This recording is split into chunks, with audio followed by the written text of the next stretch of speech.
Hoy vamos a continuar con este libro de maravilla, que es el libro de Génesis. Como decíamos en los jueves, el capítulo 1 y 2, no es un libro de ciencia, es un libro de fe. Sin embargo, aporta datos científicos mucho antes que los científicos hayan nacido. Allá por el capítulo 1 y 2 veíamos que la Biblia hablaba de la redondez de la Tierra cerca de 3.500 años que naciese Colón. Cuando Colón hizo la expedición aquí, lo único que hizo es comprobar lo que la Biblia decía hace 3.500 años. Hay por lo menos 5 versículos que hablan de que la Tierra es redonda, mucho antes de que el hombre lo descubriese. También habíamos leído que cuelga de la nada la Tierra. El texto bíblico dice que la Tierra cuelga de la nada. Sin embargo, por aquellos años,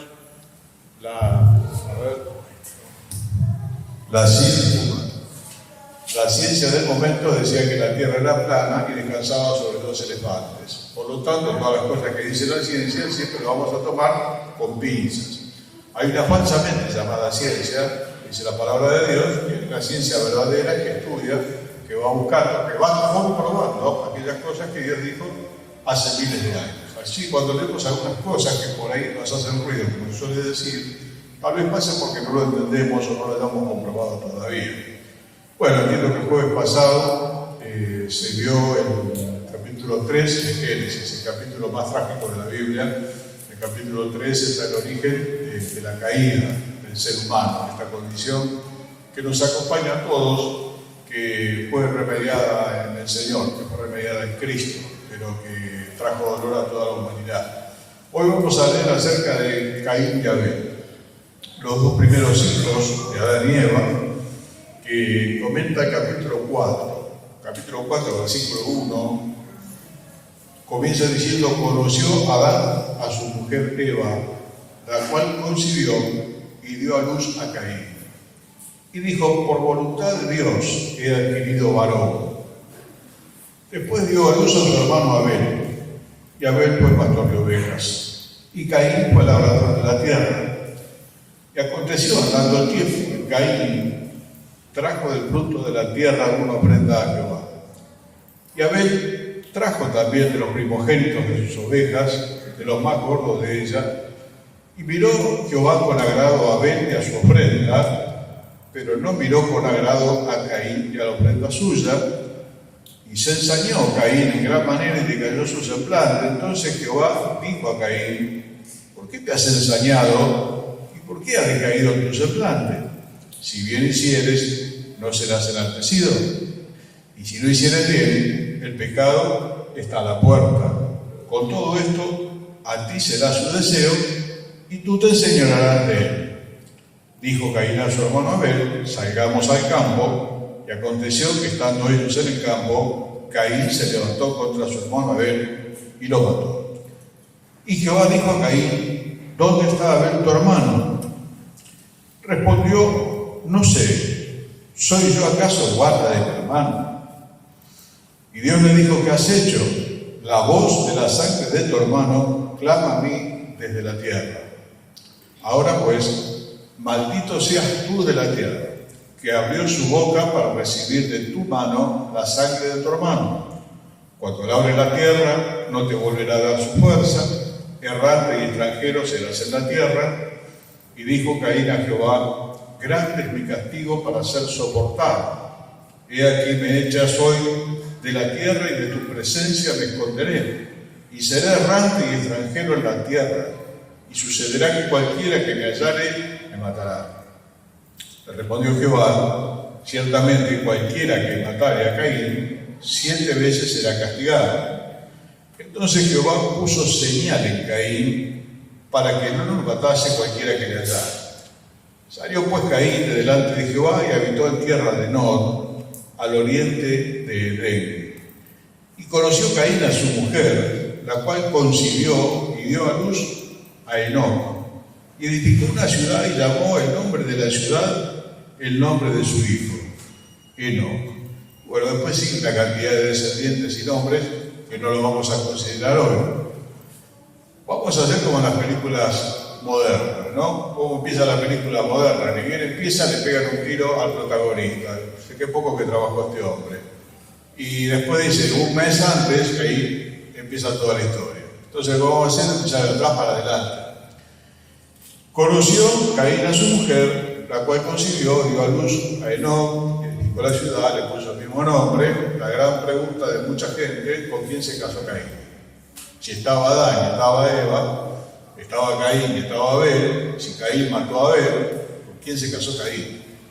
Bueno, hermano, cuando leemos estos escritos, hasta el capítulo del diluvio, que lo vamos a ver más adelante, tengamos presente que la gente vivía un promedio de 900 años, centenares de años. Adán vivió 930 años. Y el más viejo fue Matusalén, que vivió 969 años. Entonces, para el tiempo que ocurrió este fratricidio, habían pasado cientos de años. Y el capítulo que sigue, que es el 5, donde se explica mejor la descendencia de Adán, dice que Adán tuvo muchos hijos y muchas hijas. Sin duda, los cientos de años, la fertilidad de ese momento, hizo que muchas personas, ya viesen para el tiempo que Caín tuvo tener que dejar la tierra que Dios le había dado. ¿Y con quién se casó Caín? Seguramente con alguien de su parentesco. El casamiento entre parientes, Dios lo prohibió muchos años después, cuando dio la ley a Moisés. Por varios motivos, hasta el día de hoy está considerado como pecado el casarse con parientes, un hermano. Bueno, hoy sabemos que también están los problemas de consanguinidad, ¿no?, que pueden traer problemas en las criaturas y demás. En ese momento había que multiplicar, llenar la tierra. Este problema no estaba. Y sin duda se pudo haber casado con una sobrina nieta, una sobrina bisnieta, porque ya había un montón de gente para el tiempo que Caín salió errante por la tierra. Así que después se legisló el tema de casarse, la endogamia, ¿no?, entre el grupo familiar. A veces aún entre primos hermanos nacen criaturas con algunos problemas. Bueno, la primera pregunta es esa: ¿con quién se casó Caín? Seguramente con alguien de la parentela. Vuelvo a decir, cientos de años las personas, muchos hijos, muchas hijas, casi no sabemos en qué siglo pasó, pero ya habría mucha gente por aquel lugar. La otra pregunta es, ¿cuál es la señal que Dios le puso a Caín para que no lo mate? La verdad es que no se sabe. Se habla mucho de esto, se conjetura mucho. Muchos teólogos dicen una cosa, otros dicen otra. Lo cierto es que le puso una señal visible. Algunos hablan de un signo, otros hablan como de una cicatriz, algo que hiciese que la gente no matase a Caín. Eran tiempos muy violentos. Todos los tiempos anteceden al diluvio. Y eran tiempos muy violentos, donde la vida como hoy valía poco. Dios le puso esta señal para protegerlo, que nadie lo mate, que era el temor que él tenía. Así que empezando de atrás para adelante, Caín se casó con alguien de la parentela. Esta señal no está clara, como lo que el Señor escribía en tierra. En uno de los evangelios se cuenta que una mujer fue acusada delante del Señor. Después que él dio la respuesta, dice, con su dedo escribía en tierra. ¿Qué escribía el Señor en tierra? No se sabe. En Apocalipsis se presenta una piedrita blanca para el vencedor, con un nombre. ¿Qué dice la piedrita? Tampoco se sabe. Bueno, como dijimos el otro día, hermano, Dios nos da detalles que a los curiosos nos encantan. Yo quisiera saber qué dice la piedrita, quisiera saber qué es lo que escribía en tierra. Dios va a lo profundo de los hechos. Leemos los evangelios y dice, llegando al lugar de la calavera, allí le crucificaron. Nada más. Estamos hablando de la crucifixión de Dios hecho hombre. Podríamos hacer cientos de libros con eso, un montón de películas. Sencillamente Dios dice, llegando al lugar de la calavera, allí le crucificaron. Suficiente. Es todo lo que nosotros necesitamos saber. Como en el libro de Génesis, nos ha dicho algunas cosas, otras no las ha dicho. La Biblia dice las cosas secretas pertenecen a Dios y las reveladas son para nosotros y nuestros hijos. Así que en muchos casos curiosos, abstenerse. Bueno, ¿de qué habla el capítulo 4?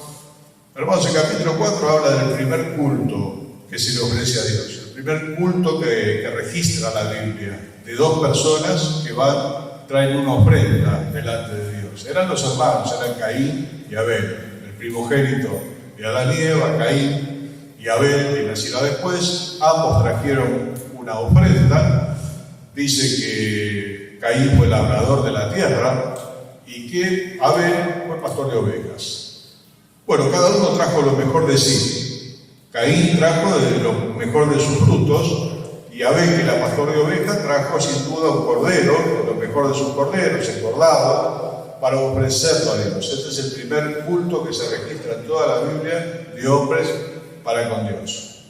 El texto que acabamos de leer dice que Dios miró con agrado a Abel y a su ofrenda, pero no miró con agrado a Caín y a la ofrenda suya, y se ensañó Caín en gran manera y decayó su semblante.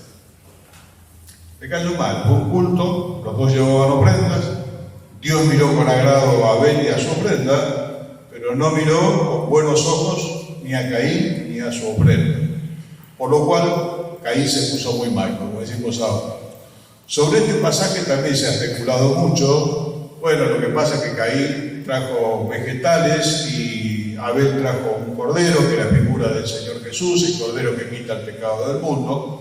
Bueno, esto no es así bíblicamente, porque más tarde se instituyó las ofrendas de vegetales y aún de líquidos, que se llamaban libaciones. Así que el problema no estaba en la ofrenda, el problema estaba en el oferente. Y esta es la enseñanza para nosotros. El problema, hermano, no está en lo que le damos al Señor, está en el corazón de aquel que ofrece al Señor.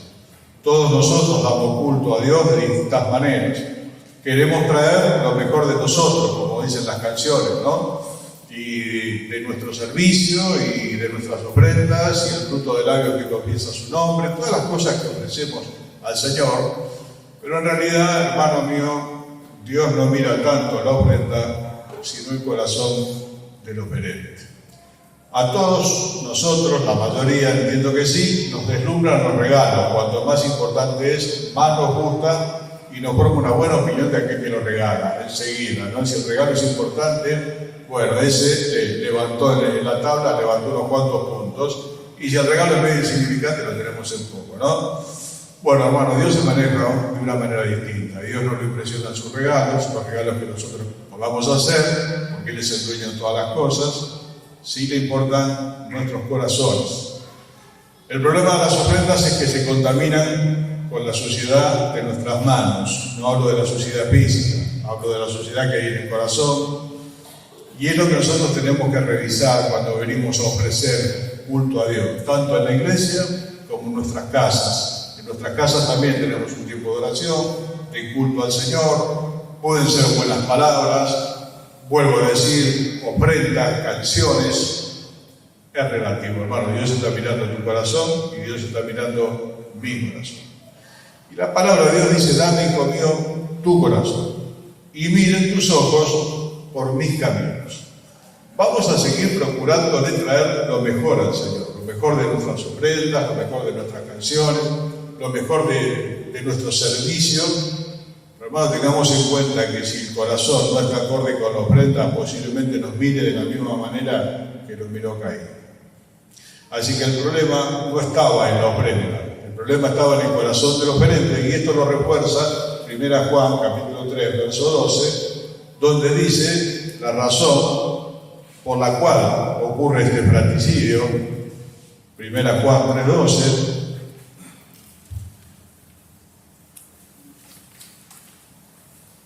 Tema de los señaladores. A ver, los pongo como los olvido.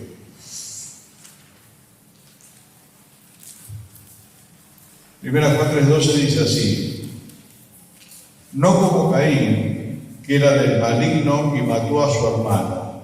¿Y por qué causa le mató? Porque sus obras eran malas y las de su hermano justas. Esta es la razón por la que Caín mata a Abel. Por envidia, por una vida distinta. Entonces, por mejor que sea la ofrenda, no tiene sentido. Dios está mirando el corazón del oferente. ¿Qué es lo segundo que está pasando acá? Que él se pone muy mal. Y Dios le dice: ¿por qué te pones mal? Si haces lo bueno, vas a ser enaltecido.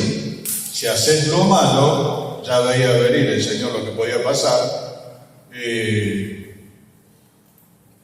Depende de vos. El pecado está a la puerta. Tenés que decidir. La segunda enseñanza, hermano, que el pecado siempre es voluntario. Siempre es voluntario. La impureza es una elección, no es una enfermedad. Hoy al pecado se lo quiere tratar como una enfermedad.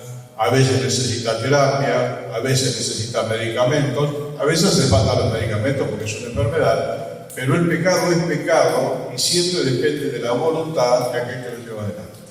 No es algo que se apodera de nosotros. A veces le echamos la culpa al diablo, a veces le echamos la culpa a la situación, a veces le echamos la culpa a las personas que están a nuestro lado. La realidad es que nosotros somos responsables. Por eso que Dios busca de nosotros una respuesta, como buscó después de Caín cuando le dijo: ¿dónde está tu hermano? No es que no lo sabía, Dios sabía perfectamente, hacía falta que Caín lo reconozca y delante de Dios él recibiese lo que recibió. Pero bueno, el pecado siempre es parte de nuestra voluntad. Hay un montón de justificativos, pero nosotros decidimos hacer. Muchas veces se habla de distintas situaciones. La realidad es que uno lo elige y a la hora de confesar, creo que es bueno no echarle la culpa a nadie. Como dijo David al Señor: contra ti solo he pecado y he hecho lo malo delante de tus ojos. Reconocer que el mal está en nosotros, que lo hicimos porque quisimos. Porque la palabra de Dios dice: todo lo puedo en Cristo que me fortalece. ¿Qué significa? Que me puedo abstener de hacer esto que no tengo que hacer. Nosotros no somos como nos quieren hacer creer hoy, una bolsa de hormonas que anda suelta por la vida, que no decide, que como un animal tiene instinto y el instinto no lo puede refrenar. El instinto no se puede refrenar, pero varias veces lo he dicho acá: el hombre no tiene instinto, tiene impulso. Son dos cosas distintas y el impulso se puede refrenar.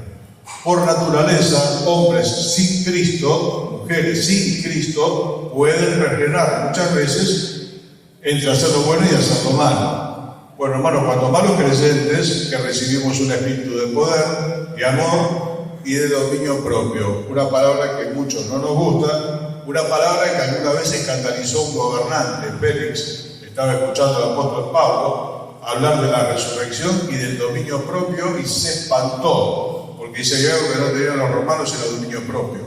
Bueno, hoy el dominio propio es algo que pasó a segundo plano. Lo peor es que está pasando en el pueblo de Dios. Bueno, yo soy así, me gusta, hay un montón de excusas, pero no resuelven el tema de que yo no supe tomar la decisión que tenía que tomar a tiempo y decir que no. Los cristianos fortalecidos por el Espíritu Santo, hermano, podemos y debemos decir no. Y sepamos que cuando hemos dicho que sí, fue por nuestra voluntad. Ni el diablo nos empujó, aunque tiene todo el deseo y quiere que nos vaya mal. No fueron las circunstancias, fue nuestra propia decisión. Y el camino se allana cuando confesamos delante de Dios diciendo: Señor, fue mi decisión. Hay un pecado en la Biblia que es el pecado por yerro. ¿Qué significa? El pecado por no saber. Bueno, por eso la necesidad de conocer la palabra de Dios para saber qué cosas están bien delante de Dios y qué cosas están mal. Cuando alguno viaja a un país extranjero y comete una infracción de tránsito porque no conoce las normas del país, normalmente si ven que es turista y es la primera vez que está en el lugar y todo, se tiene una consideración porque la persona no conoce las leyes del país, que tal vez son distintas a las de acá. En Inglaterra se maneja al lado izquierdo, hay una serie de indicaciones que acá no están. Con la primera se tiene paciencia, si es la segunda ya va la multa, porque se entiende que la persona lo tendría que saber. En las cosas bíblicas, la ignorancia tampoco nos justifica, porque desde un principio la palabra de Dios nos llama a conocerla, a conocer a Dios. ¿Cómo? A través de la palabra de Dios. ¿Qué es lo que le gusta? ¿Qué es lo que no le gusta? Pero bueno, a veces, ante la ignorancia, se pueden cometer pecados por ignorancia. Yo he escuchado las cosas más diversas. Hermano, si es por ignorancia, Dios lo sabe y tiene un atenuante. Dice, bueno, no sabía que no se podía estacionar acá. Bueno, ahora lo sabe, no estacioné más porque la próxima vez va a la multa.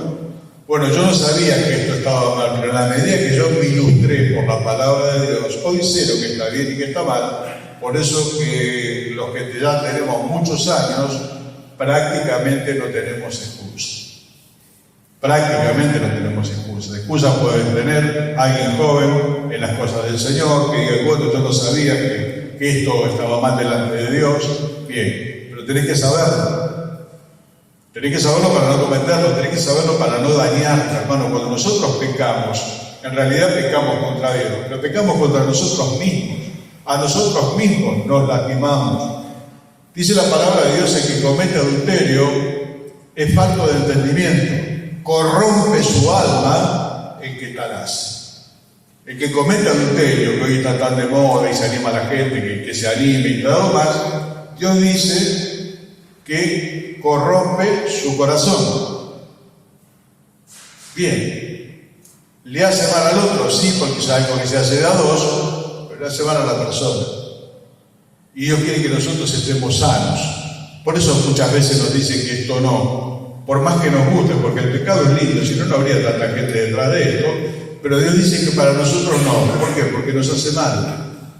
El que comete adulterio es falto de entendimiento, corrompe su alma el que tal hace, sea hombre o sea mujer. La persona que no es de Cristo y tiene esta conducta del adulterio se va deteriorando por dentro. La mujer llega a pensar que no existen hombres y los hombres llegan a pensar que la única santa es la madre y la hermana. Bueno, no creen las mujeres, no creen las personas, no creen nadie. Eso es lo que hace el adulterio, toda esta forma de vida hoy, esta pansexualidad en la que se vive. ¿Qué hacemos los cristianos? Bueno, hermanos, los cristianos nos vamos a abstener. La palabra de Dios dice: absteneos de toda especie de mal. Absteneos de toda especie de mal. De todo lo que vos sepas que está mal, procurá abstenerte. ¿Por qué? Porque te va a dañar a vos, porque me va a dañar a mí, porque va a entristecer el corazón de Dios, sin duda, pero yo voy a recibir la cuenta. Por lo general, dice Romanos 6:23, la paga del pecado es la muerte. Siempre que se peca hay consecuencias, siempre que se peca hay consecuencias. No hay pecado sin consecuencias. Y esto el diablo lo sabe, por eso le dijo a Eva: no pasa nada. Es mentira. Siempre pasa algo, siempre hay alguna consecuencia de decisiones que nosotros tomamos equivocadas. A lo mejor por yerro de Dios hay una paciencia especial. Para con otros ya no hay tanta paciencia especial, porque debiéramos ser tan maestros, como dice Hebreos, y todavía estamos haciendo niñerías, nos dañan a nosotros y dañan a los demás. En síntesis, hermano, el pecado siempre es voluntario. Cuando hayas pecado, abogado tenemos para con Dios, que es el Señor Jesús. Pero seamos sinceros, no le echemos la culpa a nadie. Le dice: Señor, lo hice porque quise. Alguna vez te comenté que las excusas, yo te puedo decir: mira, realmente no puedo con esto. Yo con esto no puedo, siendo cristiano, no puedo con esto. En realidad es que no quiero. No es que no puedo, no quiero. Pero decir no puedo queda mejor. Si yo te digo que no puedo, voy a despertar tu compasión. Pues si bueno, el hermano no puede, vamos a orar por él porque no puede. Si yo te digo no quiero, pues si no, ponete las pilas, porque te perjudicas a vos y nos perjudicas a todos. Es verdad que en un momento, si seguimos pecando, la voluntad se enferma y después cuesta mucho recuperarla, pero hermanos, en el Señor es posible. Por eso que a veces nos tenemos que preguntar si realmente no pudimos o si es que realmente no quisimos. La mayoría de las veces, lo digo de mi experiencia personal, he tenido que confesar delante de Dios: no quise. No quise callarme la boca, le quise decir todo lo que le quería decir, de lo cual después me arrepiento, pero como el agua no se puede volver a juntar, lo hice a sabiendas. Y bueno, hermano, ahí confiar en que la misericordia de Dios nos cubra. La Escritura dice: el que encubre sus pecados no prosperará. El que los confiese y se aparta alcanzará misericordia. Vamos a ofrecer un culto a Dios.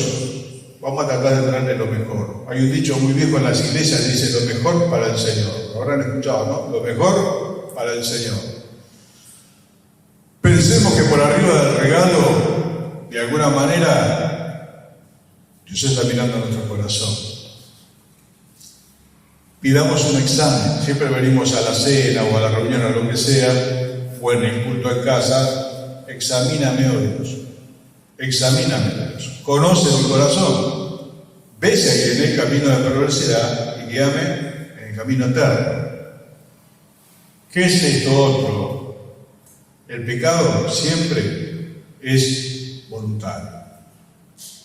La impureza es una elección. Obviamente, una vez que uno se adentra cada vez más en determinados vicios, después es muy difícil salir. Eso es cierto.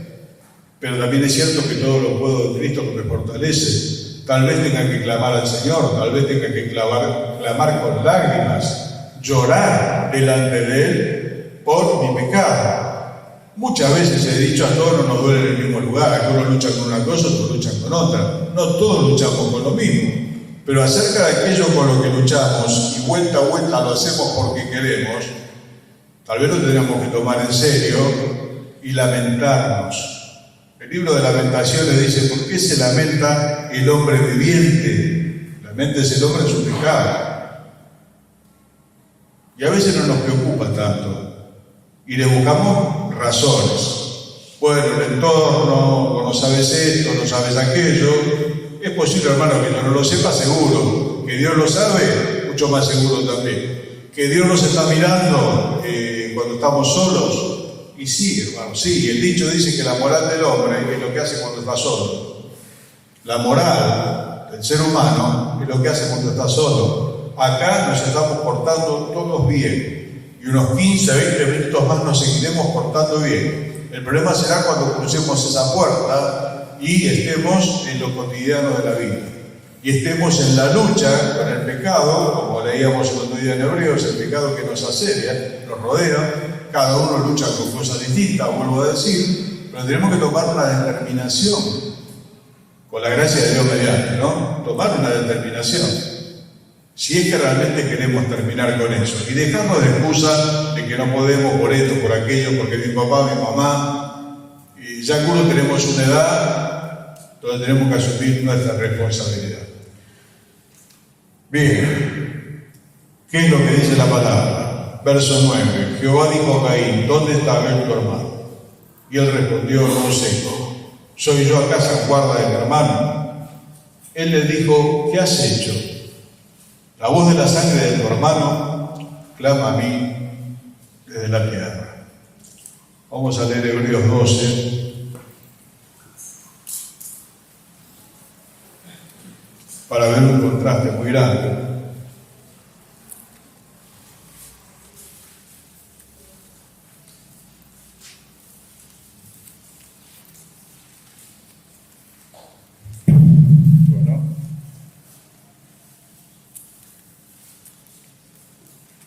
Se pegan las hojas el panchito, no significa que no la habremos seguido.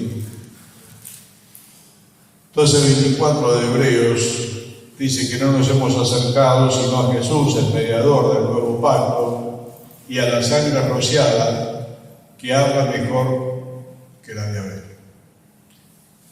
No nos hemos acercado sino al Señor Jesús, el mediador del nuevo pacto, y a la sangre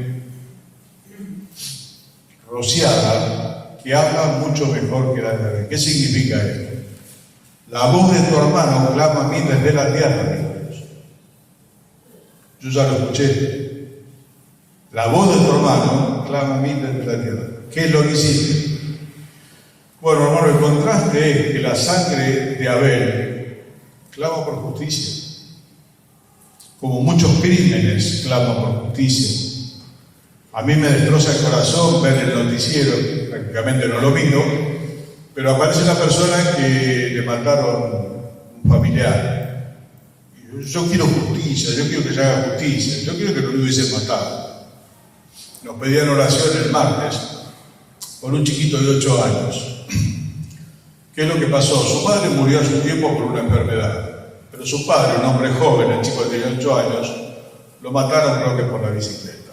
Y este chico de 8 años queda solo. Seguramente la asistencia social se tendrá que hacer cargo si es que no hay familia.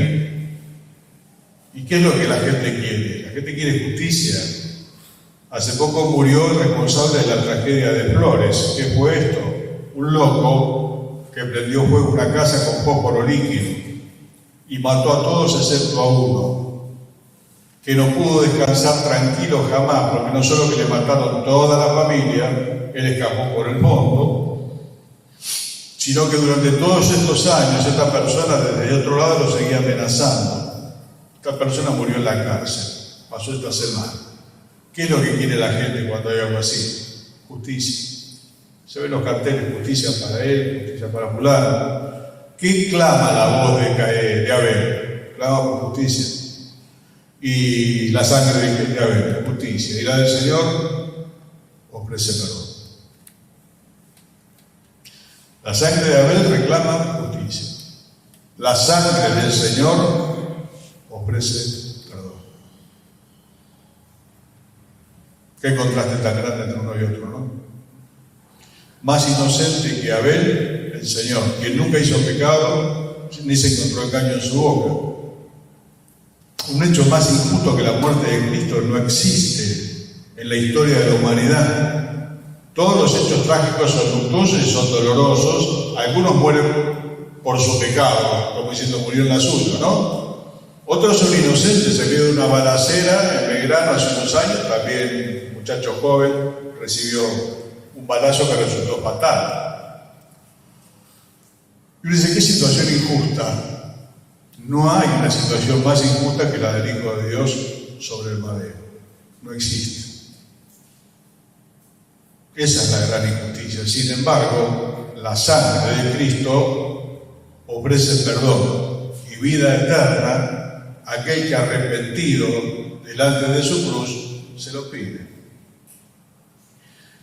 Qué grande es el Señor nuestro, ¿no? Grande es el Señor nuestro y de mucho poder, dice el Salmo 147. Este es el gran contraste entre Abel, que fue víctima de un fratricidio. Siempre que pienso en Caín, pienso en el primer hombre nacido de mujer, un asesino.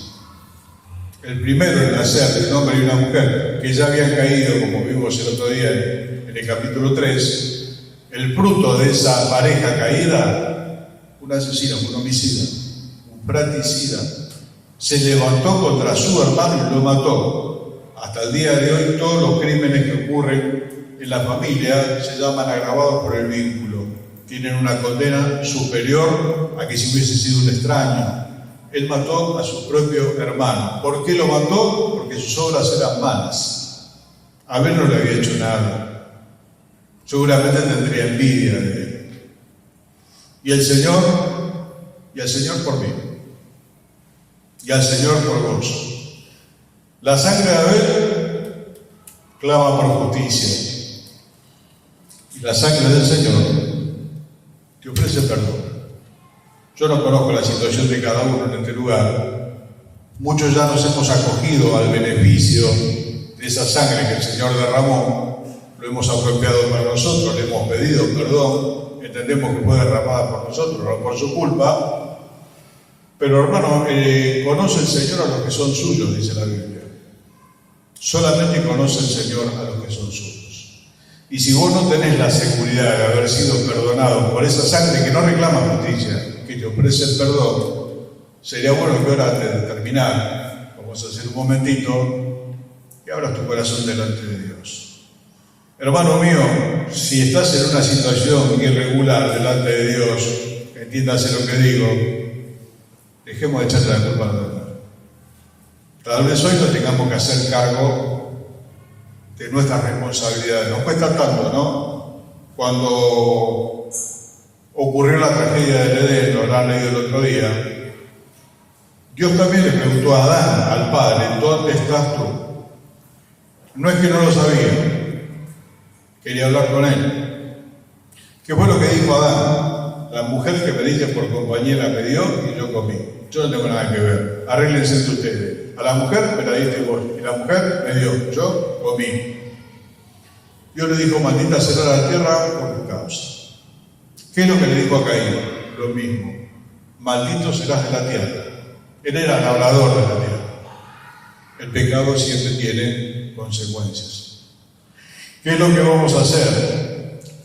Dejar de echarle la culpa a los demás. Asumir nuestras responsabilidades.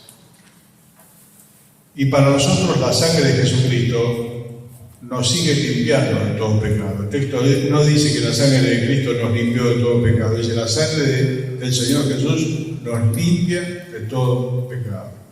Si alguien nunca hizo esta primera oración, hágala ahora. Hágala ahora. Ofrece el perdón. Dios no busca venganza. Habrá un día futuro, sí, donde Dios hará juicio. Por el momento lo que ofrece, perdón al arrepentido. ¿Qué nos ofrecen los que somos sus hijos? Una nueva oportunidad, pero tenemos que reconocer nuestra responsabilidad. Señor te bendiga, nos bendiga. Yo lucho con mis debilidades, al igual que ustedes luchan con las suyas, y muchas veces he querido. Esa es la verdad. Siendo honesto, quise hacer lo que hice. Elegí no callarme la boca, o elegí alguna otra cosa que sé que a Dios le disgusta, más con los años, ¿no? Bueno, sin embargo, reconocer que lo hice igual. Hay una tendencia en nosotros, es natural, pero no nos exime de la responsabilidad.